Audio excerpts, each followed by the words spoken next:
media gathering where they do tastings and things of that nature. But it seems like you've kind of got the same kind of concept figured out, and then now you're taking it on the road. Y'all have like 12 locations set up to go across the country in 2020. Yeah, no, well, 15 locations. That's pretty exciting. So I took over one event in San Francisco. Then I built it into 6 events with San Jose, Atlanta, and 3 in Texas.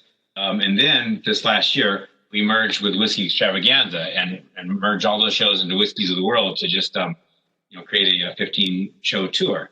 And so it's pretty exciting bringing what do they say, bringing whiskey or bringing peace to the world 1 dram at a time, because I expect whiskey drinkers to be a kind of a higher level of individual to really appreciate what these distillers have spent years perfecting their art.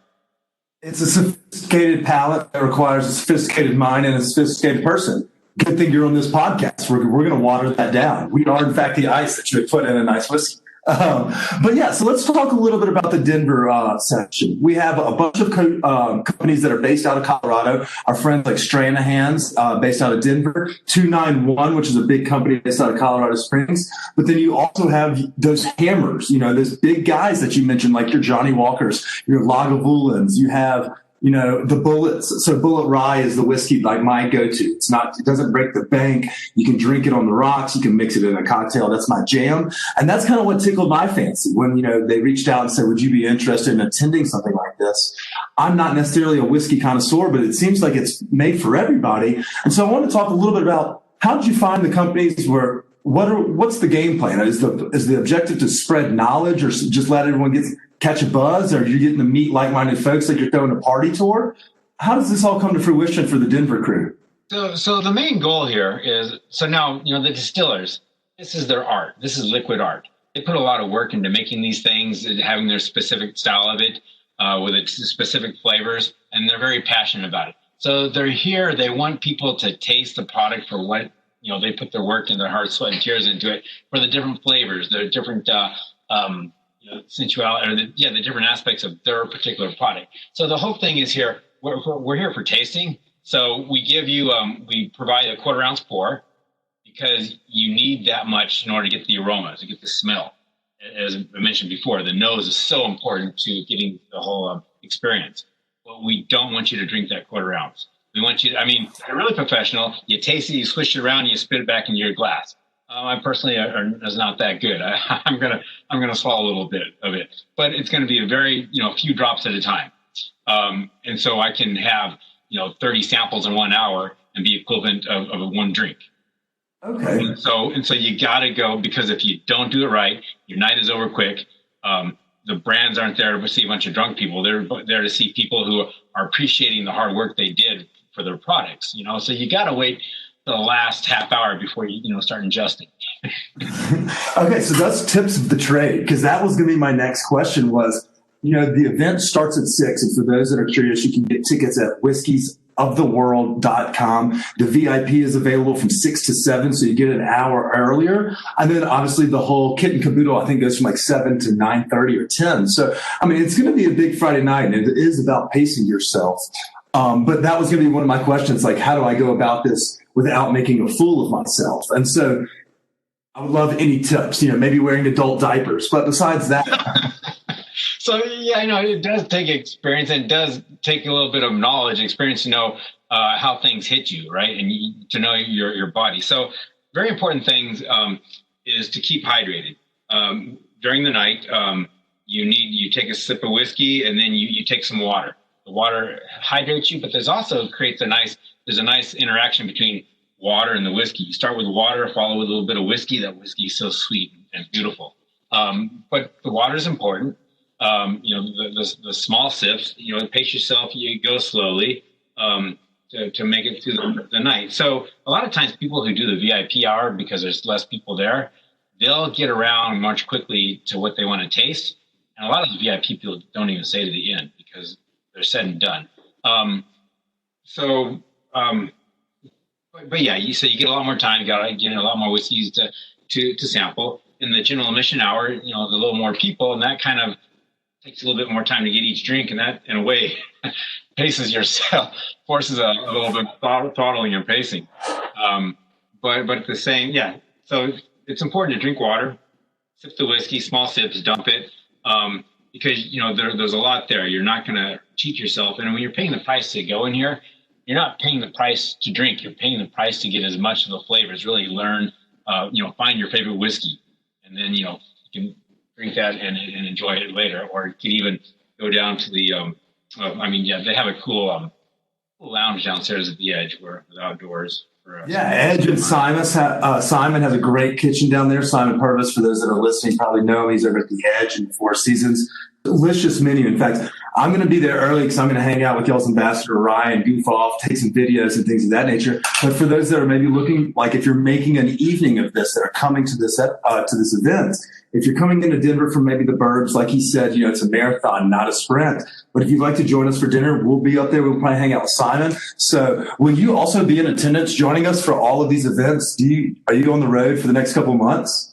It's the stress of my job. It's a tough life you live. I hate that for you. I hate to hear that. And I mean, it looks like you have a pretty all-star squad, not only in whiskeys that you have competing and I'll call it competing because y'all do awards. And so, you do get, and I'll kind of pick your brain on that next. But at the same time, the cities you've picked, were those specific to, like you mentioned Atlanta and how you have the Texas and the left coast is covered in the past.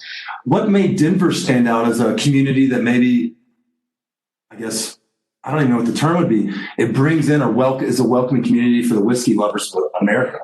Well, first of all, Denver has, or Colorado has a very good concentration of distilleries there. Colorado is just a spirits town. And so these events go over well.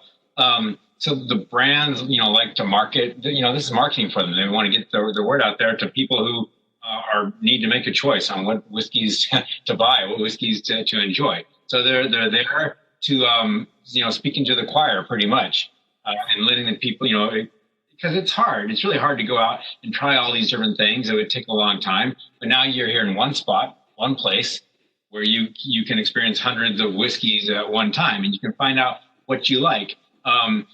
And maybe find out what you didn't think you liked. People it's like, I only like bourbon. I only like Scotch. Well, you know what? If you're there, you got to try the other stuff, because it's a good time to find out, heck, this might not be what I thought it was before. Another part is your palate changes by the day. So one day, something you didn't like, you might like it the next day. Your palate does change. And so that's important to expand your repertoire and not limit yourself. Good verbiage there. I like how you really enunciate the repertoire. Okay, so you mentioned palates and how they change on a daily basis. We're obviously a very heavy cannabis smoking podcast and community out here, but also obviously cigarettes have gone on the wayside, but cigars are very complementary to a whiskey. If we wanted to possibly, twist up some stuff, what would be the best one to pair? Like, do you have a cigar or maybe even a blunt or a joint that you like to smoke when you drink, or is it just straight alcohol, knowledge is power kind of thing when you go about it? Well, cigars again. When you go to an appreciation class, you learn how these cigars are actually rolled and made. Again, it's another art. There's a lot into it. You don't just roll a bunch of tobacco together. There's different layers, wrappers, different things that create those flavors. Some cigars are made to change their flavor as you smoke them to different areas. It's like, wow, really? When you learn about this, you get a lot bigger appreciation for them. You get more out of it because now you're thinking, oh, yeah, that does happen. Again, cigars, they complement the whiskey. The whiskey complements the cigar. And so when you come to that, it's fun to find how a stronger whiskey works with a lighter cigar or vice versa. And it's another tedious task to figure out, what works best for you, but, somebody has to do it. So we have to add, yeah. I'll keep you in my thoughts and prayers. It's a tough life you live out there. Okay, so we did mention, we are we're a very strong whiskey community here in Colorado with the distillers. We mentioned a couple of them. I didn't leave out Breckenridge Distillery, and I didn't mean to. I know that they'll be in attendance as well, so shout out to our friends up there in Summit County. Let's talk a little bit about what these awards are. You mentioned it's a marketing opportunity, but we also have a little bit of a competition going. How does that exactly vibe? Like, does everyone, like, will people or the general public be tasting and voting, or is this an award based off of the knowledgeable palates will be voting for everyone? So our awards program takes place in Texas. Texas is like the third largest whiskey market for the U.S. And Texas has a lot of extremely talented bartenders and people there in the trade. So we reach out to knowledgeable or to bartenders, people. They have to have peer recognition, as with a palate and for the industry, and then we gather those people all together for the competition. So it's some of the people who are tastemakers for Texas. It happens in Austin. Austin's kind of the center of where everything starts, and from Texas it migrates on out. So interesting. So basically, this is a marketing opportunity for brands to put to put awards on their shelf, to put on their bottles and say, hey, we got best of show, or we got a silver, or what have you. Our judges are somewhat difficult, and a silver, if you compare what they give silvers to compared to other competitions, they probably got a gold in another competition when they get a silver with ours. So, the awards are very meaningful. You mentioned, and this may be a very contentious point, but you mentioned Texas kind of as it's a strong market. Is it up there with your Kentucky's? Like I've done some work in Louisville, went down there for Muhammad Ali's funeral and things of that nature. So I got to do a little bit of like the passport program where you're able to go around and sample a multitude of different whiskeys. Is it as hyper competitive in Texas as it is in Kentucky? It seems like everyone over there is like, they're drinking bourbon like you are with your lunch, neat. And I'm just like, holy shit. Everyone's doing it's like beer for them. It's like water almost. What was the question? I was just asking if, I saw, when we were looking at the tour lists, there were some pretty big names. If Kentucky was contentious in that. Competition. Well, you have a bit of both. You have some people, it's competitive, and you have a lot of people in Texas, you have Balcones and Iron Root and these other things. They're all great whiskeys, but they're not in competition. They're friends. They've learned from each other. It's more of a community. A lot of them are trying to build the community together, as opposed to being in competition. But still, there's always going to be a certain amount of that. So it's both, but mostly I see, the brand ambassadors, they all go out and enjoy, the evening with each other. They share the love of the industry and the spirits. Okay. All right. So it's not nearly as cutthroat as it is like we're all rowing together in the same boat, so to speak. No, not really. Again, you have a lot of brands, a lot of people. It's not, it's not universally one way or the other. But for the most part, I don't see a lot of issues. I like it. Okay, so Doug, we do a lot of different conversations, a lot of tangents go on in this podcast, mainly because we're idiots and we don't have one train of thought. We're just kind of scatterbrained. So I do want to ask you a couple of questions because I love for our listeners to get to know the guy, in this instance, behind the bottle, or behind the computer screen for us. But so I have a couple of questions. I want to just kind of pick your brain. And this is going to be about you, and then we'll go back and do a quick synopsis or recap for our listeners about what they'll be expecting at the Whiskey of the Worlds event in Denver. Let's say, what is the most excited town for you to be visiting? What has the best turnout? And then which one is your favorite to attend? So I'm more intimately familiar with San Francisco. That's our biggest show. San Francisco is the drinks capital. It is the highest per capita consumer of whiskey. Not the highest volume, but the highest per capita. Okay. I was about to be like, damn, that's still a pretty impressive fact. I would not have guessed. But San Francisco, is also, the cocktail capital, the drinks capital. So San Francisco is to the U.S. as, what Austin is to Texas. So Austin's a lot of fun city to go to. Atlanta's Epicurean. It's another great city. It's a great whiskey city. That was really easy city to build a show into. A lot of the tour here, such as Denver and other things which we took on by combining with Whiskey Extravaganza, I've not been to before. I do know Washington's Washington State. That again is another Distillers City.